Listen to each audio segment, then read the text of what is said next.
Donc, bonjour, j'espère que vous me voyez bien.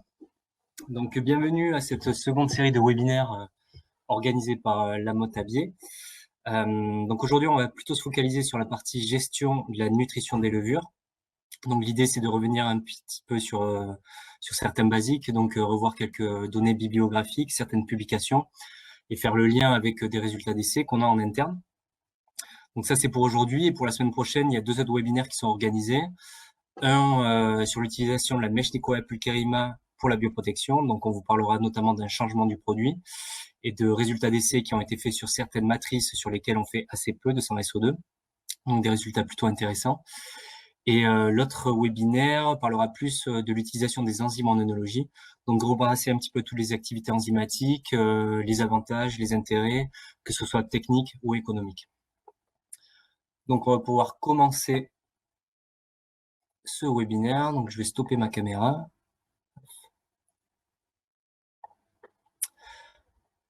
Hop là.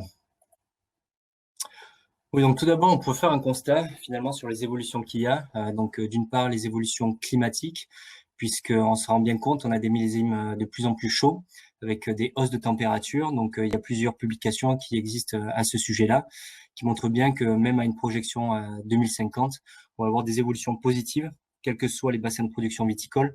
Donc, ça va toucher la Bourgogne, la vallée du Rhin, Bordeaux, Barolo. Donc, ce qui fait qu'on va avoir des millésimes de plus en plus chauds. Et ces millésimes de plus en plus chauds vont forcément avoir des répercussions sur les paramètres analytiques des mous, notamment sur le pH, puisque la variabilité du pH d'un millésime à l'autre est essentiellement expliquée par la somme des températures du millésime, en fait. Donc, il y a d'autres paramètres qui vont rentrer en jeu, comme le porte-greffe, la sécheresse, le type de sol, mais le paramètre principal reste la somme des températures. Donc, de ce fait, au niveau des conditions climatiques, on va avoir des millésimes de plus en plus chauds avec des pH des mous de plus en plus hauts également. Donc ça, c'est pour les conditions climatiques. Après, en parallèle, il y a également les pratiques œnologiques qui ont tendance à varier et à évoluer également. Donc, on a tendance à se détourner un petit peu de l'utilisation des produits phytosanitaires pour aller vers des produits phytosanitaires, on va dire, plus neutres, plus nobles, entre guillemets, et notamment le cuivre. Donc ça, c'est quelque chose qu'on a pu voir via notre partenaire, le laboratoire Sarco Excel. On peut voir que chaque année, il y a une évolution plutôt positive des teneurs en cuivre dans les mous. Donc en guise d'exemple, je vous ai mis ceux du millésime 2018, où sur le mou blanc, on était à 3,5 mg par litre et le mou rouge à 2,2. Donc des teneurs qui sont relativement élevées. Et à côté de ça, il y a une tendance aussi à limiter l'utilisation et l'usage d'intrants en œnologie, et notamment le soufre. Donc, ce qui implique qu'on va avoir une moins bonne couverture au niveau microbiologique et ainsi avoir un pool de micro-organismes qui risque d'être de plus en plus important. Donc, toutes ces variations et toutes ces évolutions vont forcément avoir des conséquences œnologiques. Donc, d'une part, on va avoir des baies qui vont être plus chargées en sucre, donc ce qui implique des niveaux d'éthanol qui vont être plus importants. D'autre part, une diminution en azote assimilable, donc par rétroabsorption de la vigne, notamment lors des millésimes qui vont être chauds. Donc, lorsqu'on va avoir des carences en azote assimilable, on va avoir cette difficulté à créer de la biomasse. Et enfin, une augmentation du pH. Donc là, effectivement, le milieu va être de plus en plus favorable pour les micro-organismes indigènes, donc des micro-organismes qui peuvent être levuriens ou d'ordre bactérien. Et on peut avoir des problèmes d'implantation, justement, de nos levures commerciales. Donc, en fait, on va se retrouver avec des matrices qui vont être de plus en plus compliquées à fermenter. Et donc, l'idée ici de cette présentation, ça va être de voir ce qu'il est important de faire, quelles sont les bonnes pratiques pour justement maîtriser d'une part les fermentations et plus spécifiquement la nutrition des levures, puisque ça, c'est un paramètre qui est primordial aujourd'hui si on veut parvenir à la fin des cinétiques de fermentation. Donc, au niveau des besoins de cette levure, elles sont de 2 ordres. On peut les diviser en 2 grands piliers, on va dire. Le premier, ça va être des besoins en termes de protection, donc assurer à la levure justement qu'elle soit bien protégée et notamment dans des conditions difficiles. Donc, on va plutôt appeler ça des facteurs de survie. Ça va être notamment l'utilisation de certaines lipides qui vont permettre d'avoir une bonne intégrité et fluidité membranaire. Donc, on va voir comment ça fonctionne un petit peu par la suite. Et l'autre gros pilier, ça va être la partie nutrition. Donc, justement, donner à la levure tous les éléments nutritifs dont elle a besoin. Donc, ce que l'on appelle plus communément des facteurs de croissance. Donc, le plus important, effectivement, ça va être l'azote. Donc, il peut être de 2 types, de l'azote ammoniacal ou aminé. Donc, on verra qu'il y a quand même de grosses différences entre les deux.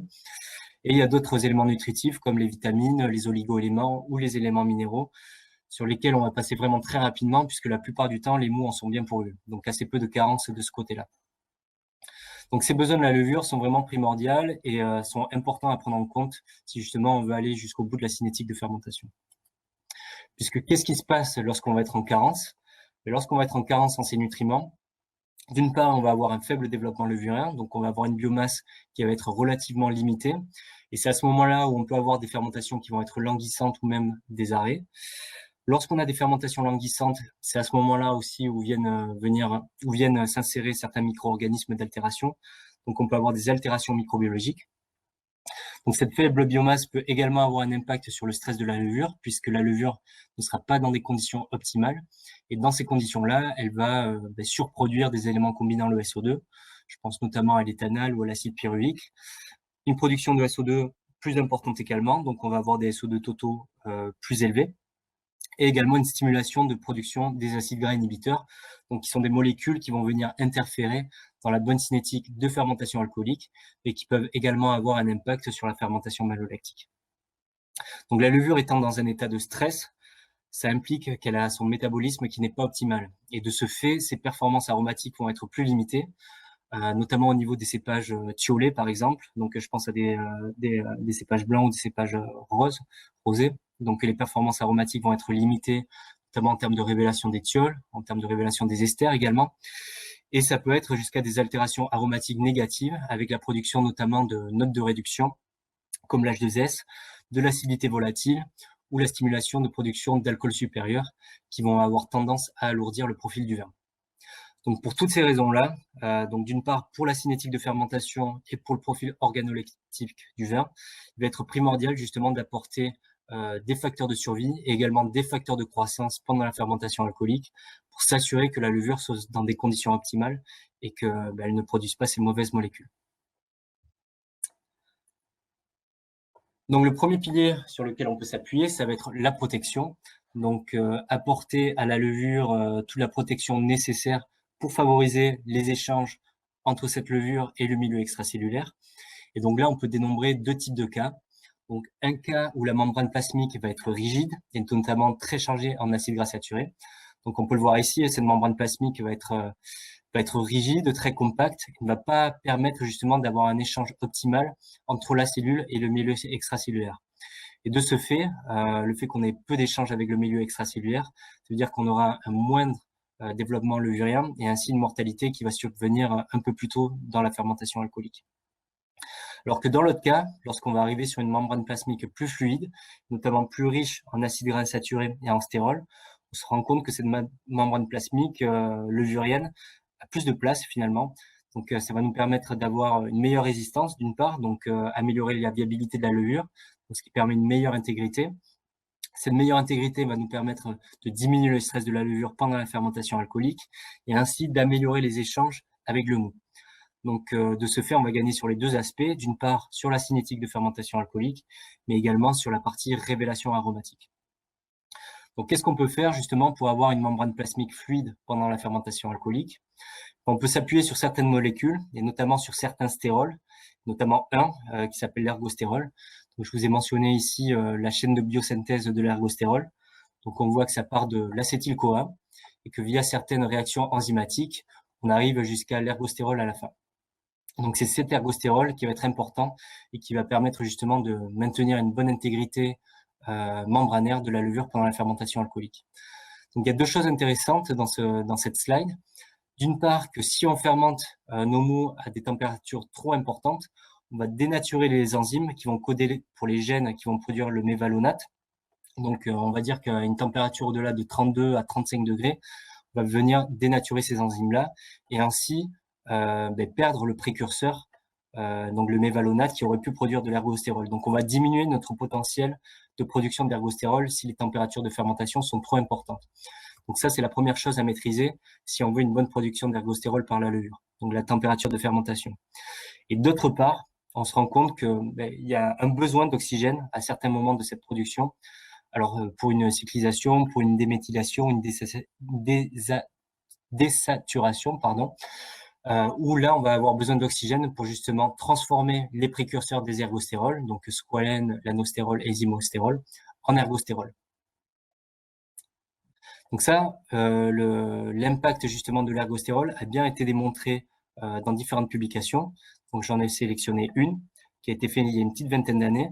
Donc justement pour avoir cette membrane plasmique qui soit assez fluide et assez chargée en ergostérol, on a deux solutions qui s'offrent à nous.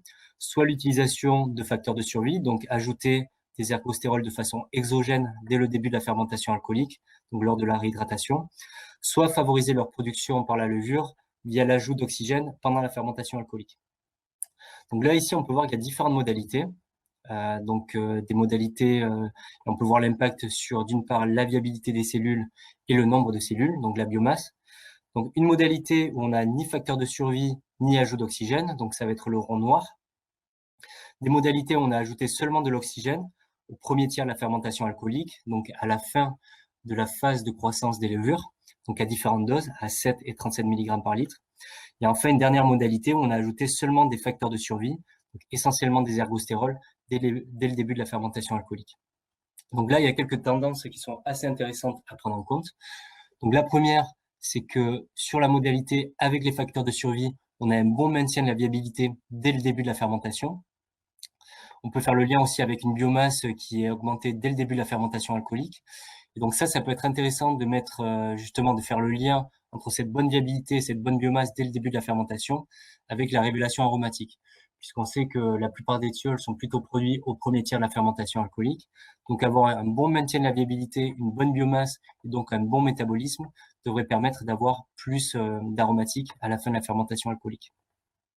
Ce qui est aussi à mettre en exergue, c'est qu'à partir du moment où on a apporté de l'oxygène dans le milieu en fermentation, donc au premier tiers, on a une augmentation très importante de la viabilité de la levure et également de la biomasse.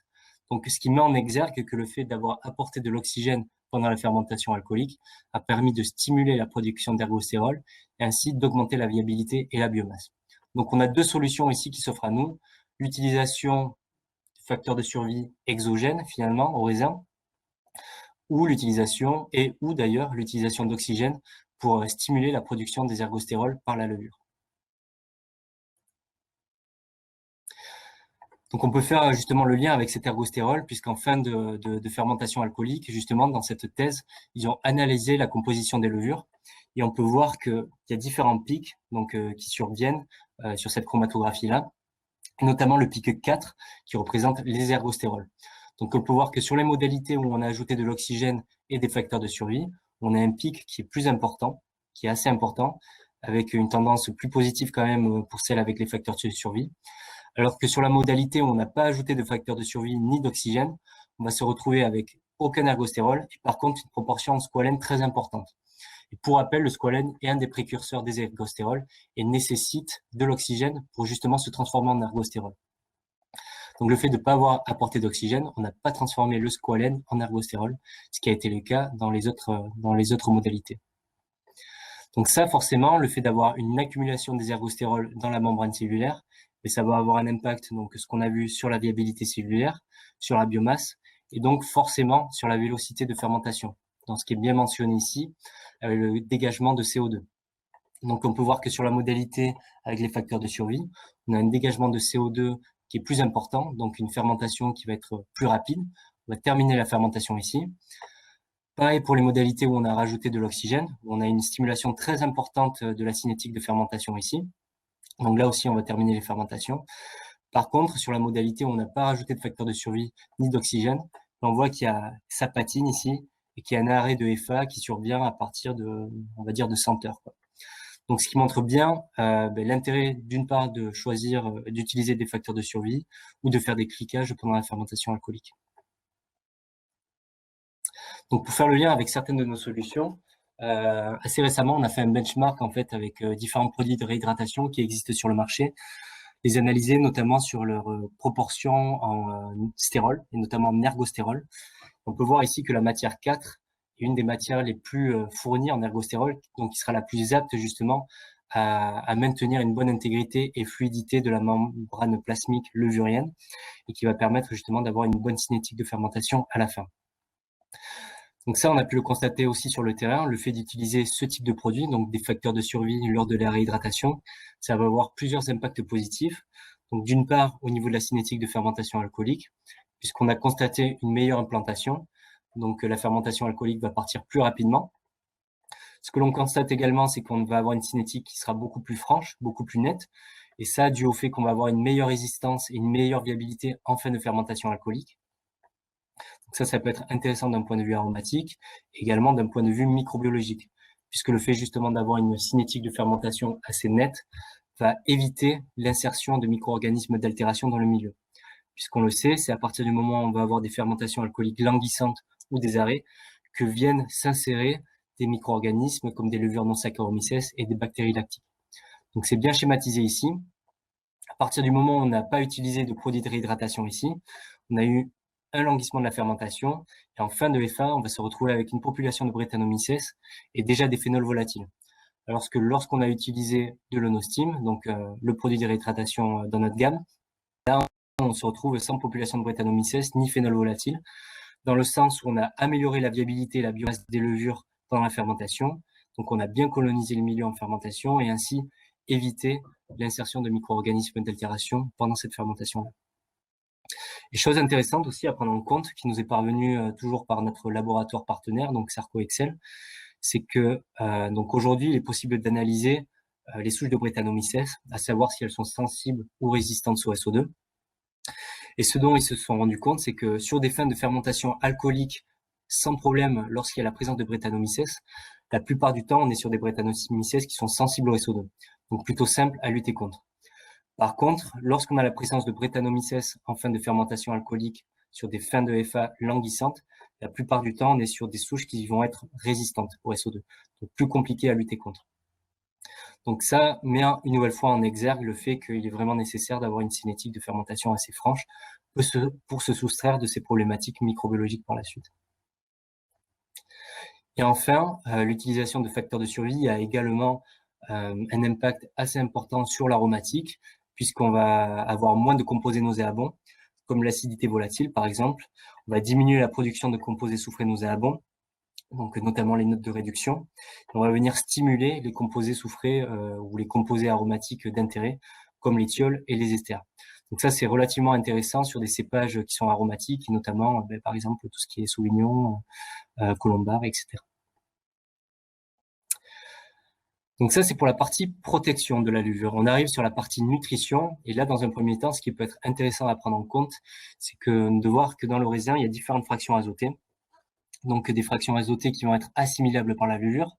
Donc on va retrouver l'azote assimilable, qui va être le substrat préférentiel des levures, des acides aminés également, qui vont à la fois nourrir les levures et les bactéries lactiques, et de l'azote organique avec des molécules plus importantes, comme les peptides et les protéines. D'un point de vue levurien, les peptides et les protéines sont des molécules trop importantes pour être intégrées par les levures. Par contre, ces peptides peuvent être intégrées par les bactéries lactiques. Donc, vu qu'on parle essentiellement de la fermentation alcoolique, on va plutôt se focaliser sur la partie azote minéral et azote aminé.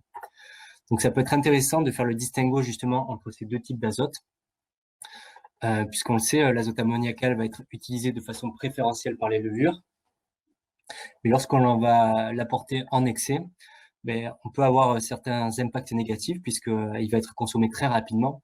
Et ça peut entraîner justement une croissance rapide de la population qui peut entraîner une carence induite.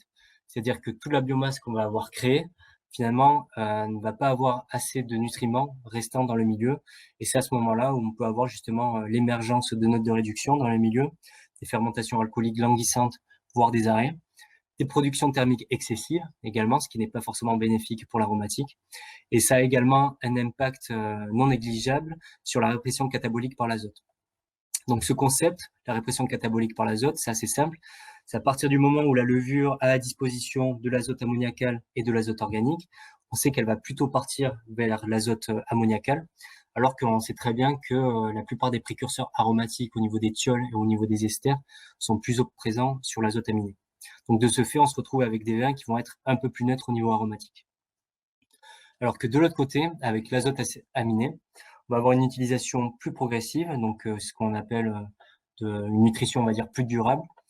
On va avoir une répression de la production de l'H2S, puisqu'on va pas surcréer de la biomasse. On va nourrir à la fois les levures et les bactéries lactiques. Pas d'effet sur la pression catabolique par l'azote, et ce qui fait que la plupart du temps, on se retrouve avec une complexité aromatique qui est plus importante.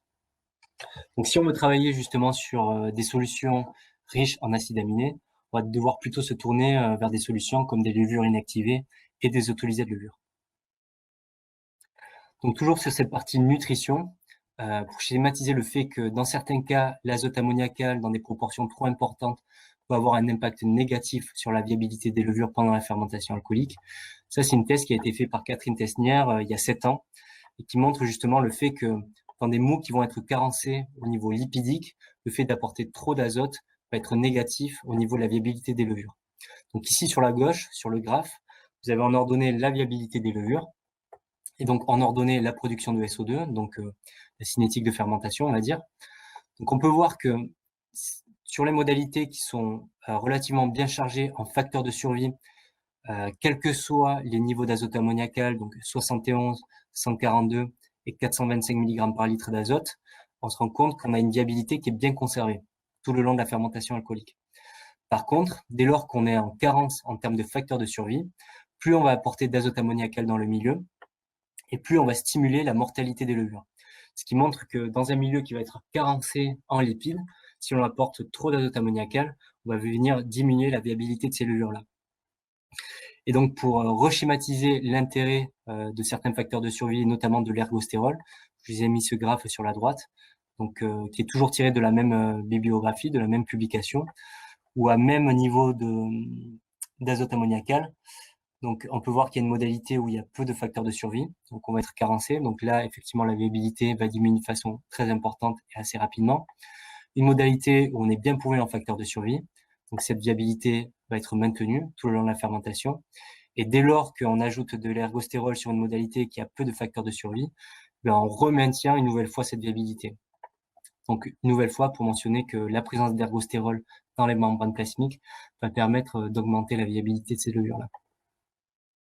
Ce qu'on a pu voir au niveau des carences lipidiques, on peut également le voir au niveau des acides aminés. Donc ça, c'est une autre publication qui, cette fois-ci, a été faite par Santos en 2012, qui montre bien justement qu'à partir du moment où on est limité en acides aminés dans le milieu et que l'on va apporter trop d'azote ammoniacal, on va venir stimuler également la mortalité des levures. Donc c'est schématisé ici sur ce schéma. Donc une nouvelle fois, au niveau des ordonnées, on va avoir la viabilité. Au niveau des abscisses, on va avoir le temps de fermentation. Donc sur les pictogrammes qui sont pleins, qui sont noirs, on est sur des modalités qui sont suffisamment pourvues en acides aminés. Et donc sur lesquelles on a apporté différents niveaux d'azote ammoniacal. On peut voir que selon les différentes d'azote ammoniacal, on a assez peu d'impact sur cette viabilité-là. Par contre, sur des modalités qui sont faiblement chargées en acides aminés, donc là où il y a des carences en acides aminés, on se rend compte que plus on va apporter de l'azote ammoniacal, donc ici du sulfate d'ammonium, et plus on va diminuer la viabilité des levures. Donc, ce qui montre bien aussi que dans un milieu qui va être carencé en acides aminés, si on utilise essentiellement que de l'azote ammoniacal, on va venir stimuler la mortalité des levures et ainsi avoir un impact non négligeable sur la cinétique de fermentation. Donc, de façon plus visuelle, toujours sur la même bibliographie, je vous ai mis ces photos-là, en fait, où tout simplement, plus on va avoir de fluorescence et plus on va avoir des marqueurs de la nécrose des levures. Donc, plus on a de fluorescence, plus ce sont des levures qui vont être nécrosées et qui vont avoir une perte de viabilité. Donc, sur la droite, vous avez le témoin. Et sur la gauche, vous avez deux pointages qui ont été faits à J+1 et J+2 sur une modalité où on n'a pas ajouté d'azote ammoniacal sur un mou carencé en acide aminé et une modalité où on a ajouté de l'azote ammoniacal sur un mou qui était carencé en acide aminé. Donc, on peut voir qu'à partir du moment où on ajoute de l'azote ammoniacal, on va venir justement stimuler cette nécrose des levures, donc augmenter la mortalité des levures. Donc, ce qu'on a pu voir par rapport aux carences lipidiques et aux carences en acides aminés, c'est que ce qui est intéressant de voir, c'est que lorsque la levure perçoit de l'azote dans le milieu, en fait, elle se met en situation de confort, elle ne développe pas forcément de résistance au stress. Cependant, on sait que les lipides et les acides aminés sont des composés nécessaires à sa survie. Et du coup, la levure, finalement, elle va être dans une situation de confort, donc elle va continuer à fermenter normalement, alors qu'il y a des composés qui manquent dans le milieu et qui sont nécessaires à sa survie. Et de ce fait, elle entraîne spontanément une mortalité qui va être beaucoup plus importante. Donc, au même titre que les produits de réhydratation sur le marché, on a fait un benchmark aussi avec certains produits pour la nutrition organique, donc à base de levure inactivée et d'autolysate de levure. Et on se rend compte là aussi qu'il y a une forte variabilité d'une matière première à l'autre. Donc ici, on voit que la matière 4 est la plus apte et la plus riche en acides aminés, donc qui risque d'avoir le meilleur impact justement sur une cinétique de fermentation durable. Donc lorsqu'on va utiliser ce type de produit, on va avoir plusieurs bénéfices. Donc d'une part, une amélioration du métabolisme. Donc c'est bien schématisé ici sur cet essai qui avait été fait sur chardonnay. On peut suivre le dégagement de CO2, donc la cinétique de fermentation à travers le temps. Là où il y a la petite flèche, on a rajouté sur la modalité en vert 10 grammes par litre, 10 grammes par hecto, pardon, d'azote organique, et sur la modalité en rouge, 10 grammes d'azote ammoniacal. Donc on peut voir que sur la modalité en rouge, on a une recrudescence en fait de la cinétique de fermentation, donc ce qui montre qu'on a un petit boost au niveau de la cinétique de fermentation. Par contre, si on regarde sur le long terme, on se rend compte que c'est la modalité avec de l'azote organique qui a terminé sa fermentation en premier. Donc, ce qui montre aussi que l'utilisation de l'azote organique va être plus qualitative, va être mieux ingérée par les levures pendant la fermentation alcoolique et va être mieux intégrée. Et donc, on se retrouve avec une meilleure cinétique de fermentation à la fin. L'autre bénéfice aussi, c'est qu'en utilisant ce type de nutrition, on va avoir une détoxification du milieu. Donc ça, c'est quelque chose que l'on avait constaté sur notre produit notre produit de nutrition organique, donc Optiflore O. On se rend compte qu'à la fin de la fermentation alcoolique, on s'est rendu compte qu'on avait moins d'acides gras inhibiteurs et également moins de résidus de pesticides, donc qui peuvent être justement qui peuvent impacter négativement les cinétiques de fermentation alcoolique. Et le dernier point qu'on peut mettre en évidence également, c'est que généralement, on va avoir des déclenchements de la fermentation malolactique plus rapides, donc une durée de phase de latence qui va être amoindrie, donc un déclenchement de la FML qui va être plus rapide, et une durée de fermentation malolactique amoindrie également, donc plus active. Et ça, c'est par le fait que justement, généralement, les nutritions organiques à base de levure inactivée et d'autolysate de levure vont être riches en acides aminés, donc va à la fois nourrir les levures et également les bactéries lactiques.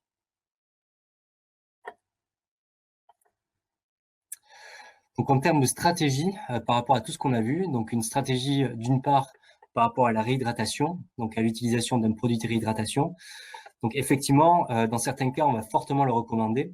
Donc on peut faire le distinguo entre les vins rouges et les vins blancs et rosés. Sur les vins rouges, les paramètres qui vont être les plus importants, ça va être bien sûr le taux d'alcool dans le milieu. Donc lorsqu'on va être supérieur à 14 degrés, on va fortement le recommander. Lorsqu'on va être sur des températures assez importantes également, on va le recommander. Par contre, sur des matrices qui vont être plus simples à fermenter, entre guillemets, on va le conseiller dans un objectif de netteté. Donc ça, on a vu qu'on avait des profils organoleptiques qui généralement étaient beaucoup plus nets, avec une diminution notamment des notes soufrées. Et pour les vins blancs et les rosés, ça fonctionne un petit peu de la même façon, sauf qu'on va prendre d'autres paramètres comme la turbidité. Donc sur des turbidités assez faibles, on va fortement le recommander dans le sens où beaucoup de lipides sont présents dans les bourbes et lorsqu'on va fermenter un jus trop clair, on risque d'être en carence lipidique. Donc là, ça peut être intéressant justement d'utiliser ce type de produit. Et dans un cas où la matrice est plutôt simple à fermenter, on va pouvoir les utiliser justement dans un objectif aromatique et de netteté. Après, pour la stratégie de nutrition azotée, dans un premier temps, ce qu'il est très important de faire, ça va être de déterminer le niveau de carence d'émou. Donc ça, il y a plusieurs paramètres à prendre en compte, donc notamment le niveau de TAV. Dans le cas des blancs et des rosés, ça va être la turbidité, la température de fermentation, l'apport d'oxygène ou non, les besoins de la levure aussi, ça c'est quelque chose qui est très important. Et en fonction de tous ces paramètres-là, vous allez savoir quel niveau d'azote vous allez devoir rajouter dans le milieu. Donc ça, c'est des données qui sont disponibles à la fois sur notre site internet ou sur notre application et nos solutions. Vous avez juste à rentrer vos paramètres et ça va vous donner une stratégie de nutrition et vous donner la carence de votre mou pour la fermentation alcoolique. Donc lorsqu'on est sur une faible carence, donc inférieure à 30 mg par litre, on peut recommander l'utilisation d'azote organique seul. Donc ça va être suffisant pour justement avoir une bonne cinétique de fermentation. Par contre, dès lors qu'on va avoir une carence moyenne à forte, donc supérieure à 30 mg par litre, Dans un premier temps, on va plutôt recommander d'utiliser de l'azote minéral, donc pour favoriser justement le développement de biomasse levurienne, pour bien coloniser le milieu. Et dans un second temps, donc au premier tiers de la fermentation alcoolique, ajouter de l'azote organique qui va être beaucoup plus qualitatif et qui va permettre justement d'améliorer le métabolisme levurien, de détoxifier le mou aussi pendant la fermentation alcoolique et dans le cas des rouges, nourrir également les bactéries lactiques. Donc de façon générale, on se positionne à un minimum de 140-150 mg par litre. Donc ça, c'est le minimum vital pour justement arriver à bout des fermentations alcooliques et maximum à 230-240 mg par litre, puisque au-delà de ce niveau-là, on peut avoir justement une surproduction de biomasse qui peut entraîner tous les écueils qu'on a vus précédemment, comme des carences induites, des notes de réduction et des fermentations languissantes finalement. Donc de façon très schématique, si on devait tout résumer sur une diapositive, je vous ai mis 2 itinéraires de stratégie de nutrition. Un mou qui va être peu ou pas carencé. Là, on va pouvoir utiliser de l'Odostim et uniquement utiliser de l'azote organique. Donc, dans notre gamme, ça va être l'Optiflore O, au premier tiers, la fermentation alcoolique. Par contre, sur des mous qui vont être plus carencés, là, on va systématiquement utiliser de l'Onostim, donc un produit de réhydratation, ajouter de l'azote ammoniacal plus de la thiamine Ag+1, justement pour favoriser la biomasse au début de la fermentation alcoolique, s'assurer que les levures que l'on a sélectionnées colonisent bien le milieu en fermentation.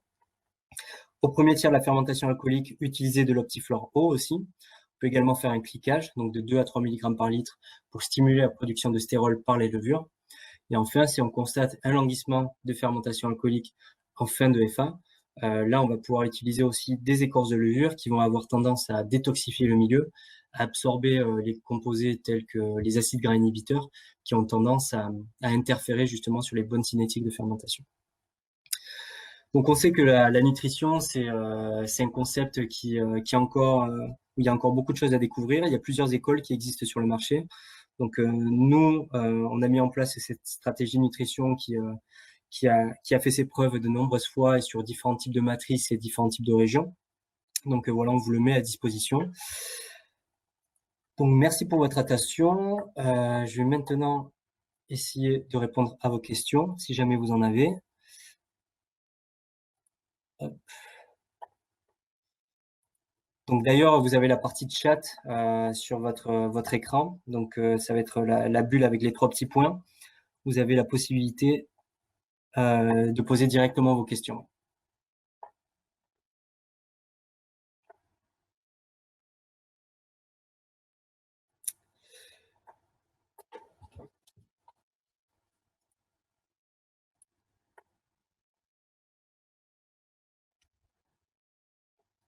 Donc je ne sais pas si vous avez accès à la partie de chat. Normalement oui, mais on ne voit pas de questions, ce qui paraît bizarre.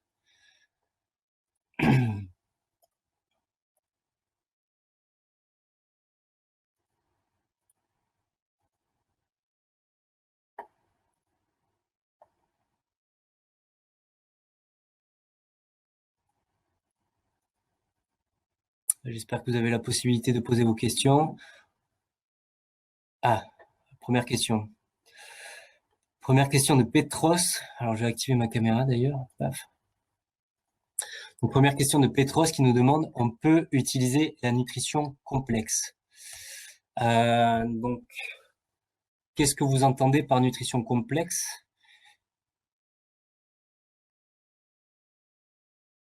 Moi, je reviendrai dessus après avoir vu justement votre commentaire.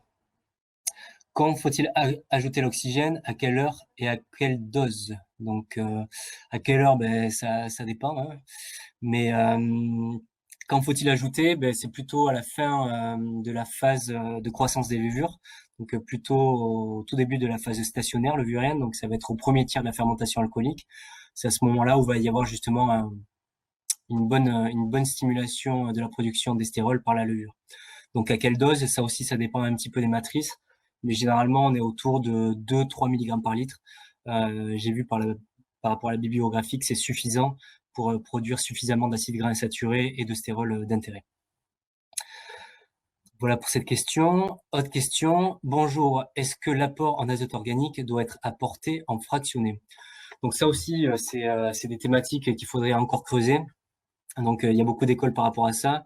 Effectivement, il y a quelques années, historiquement, on avait tendance à dire qu'il fallait apporter toute la nutrition en un seul coup. Là, on se rend compte que c'est beaucoup plus qualitatif finalement de fractionner notre apport.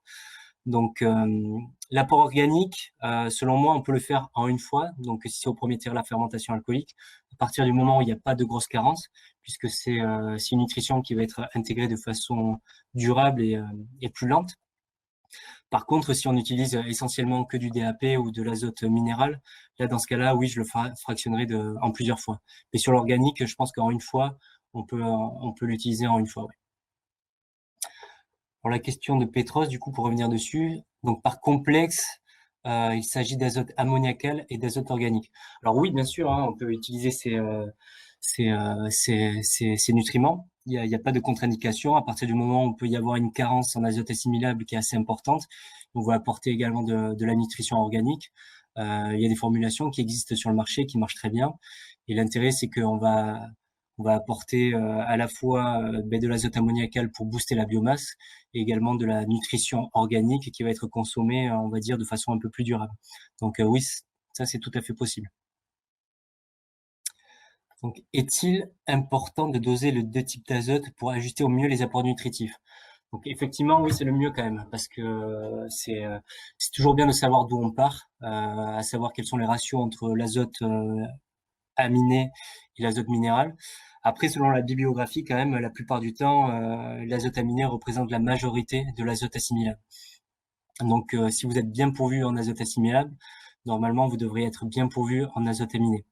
Mais sur des grosses carences, mais là, il va être justement très important d'ajouter de l'azote aminé, et via des dérivés de levure, par exemple.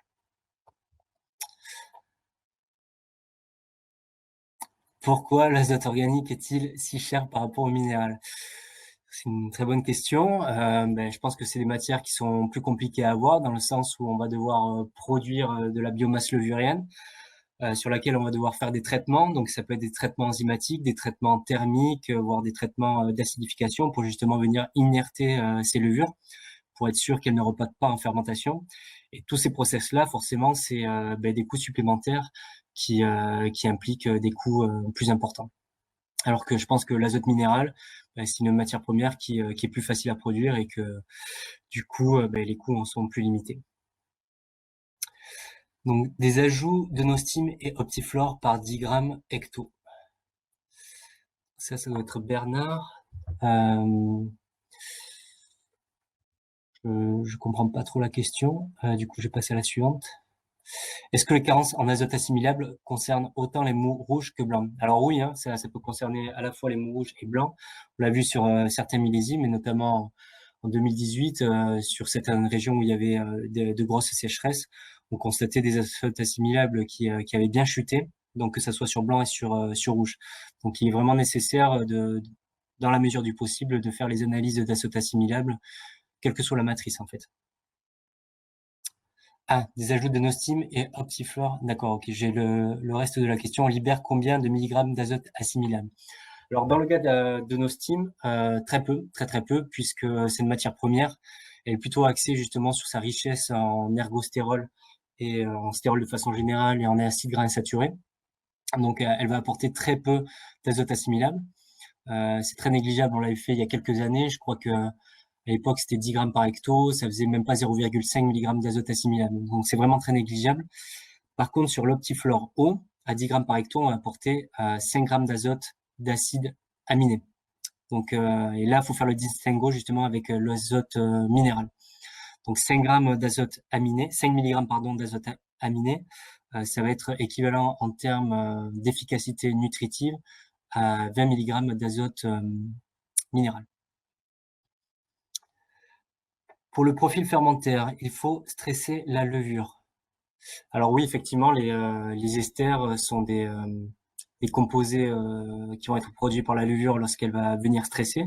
Donc c'est pour ça que la plupart du temps, pour stimuler cette production des esters, on va devoir la faire stresser en adoptant justement des turbidités qui vont être relativement basses, des températures de fermentation assez basses.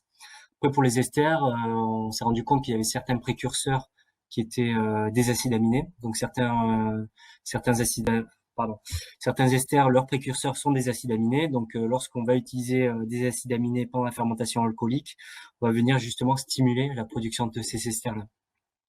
Donc, d'ailleurs, qu'on va utiliser ce type de nutrition pour la production des esters, on va plutôt le faire au début de la phase stationnaire levurienne, donc plutôt au premier tiers de la fermentation alcoolique. Dosage analytique, azote, mieux sur mou ou sur raisin? Alors là, j'ai pas d'éléments de réponse par rapport à ça. Je pense que ça peut être intéressant de le faire quelques jours avant les vendanges pour justement savoir où on se situe, pour se donner l'échelle, et après le refaire peut-être au début des vendanges pour reconfirmer ce qu'on a vu au vignoble et pour voir à peu près sur quelle échelle on se situe. Mais entre le mou et le raisin, j'ai pas forcément de raison de, de réponse vraiment claire par rapport à ça. Est-ce qu'un remontage aéré permet d'apporter de l'oxygène nécessaire ou est-il préférable de faire un cliquage? Alors non, effectivement, de faire un remontage, toutes les opérations qui vont être faites sur rouge en présence d'oxygène, donc d'air de façon générale, vont permettre d'apporter de l'oxygène.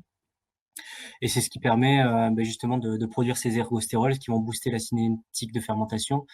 Donc tout ce qui est remontage, délestage, tout ça, ça va apporter de l'oxygène. Donc après, il doit y avoir des bibliographies qui existent par rapport à ça, qui permettent justement de savoir à chaque type d'application, qu'est-ce que ça apporte en termes d'oxygène, et donc de pouvoir ajuster au mieux le cliquage par la suite, la dose d'oxygène à apporter au cliquage, si jamais on doit le faire. Bonjour. Chaque levure ayant son besoin propre, il faut diminuer le nombre de levures en cave pour pouvoir suivre chaque cas particulier. Ce qui est dommageable car c'est souvent dans la variété et le métissage des arômes que l'on fait les plus bovins. Je vais passer dessus. C'est plus un commentaire qu'une question finalement. L'apport d'azote aminé est-il plus favorable dans le cas d'une co-inoculation par rapport à l'azote ammoniacal? Alors oui, je dirais que oui, puisque finalement les bactéries lactiques se nourrissent essentiellement d'azote aminé ou via certains peptides. Donc le fait d'utiliser de l'azote aminé va venir justement stimuler l'enclenchement de la FML, c'est ce qu'on a vu dans les résultats pendant la fermentation, pendant la présentation, pardon. Ça va venir stimuler le déclenchement de la fermentation malolactique et les bactéries vont être actives dans un laps de temps plus court aussi. Donc la durée de fermentation malolactique va être également un petit peu plus limitée. Donc clairement, lorsqu'on fait de la co-inoculation, ça peut être intéressant d'utiliser de l'azote organique, ouais, comparé à l'azote minéral.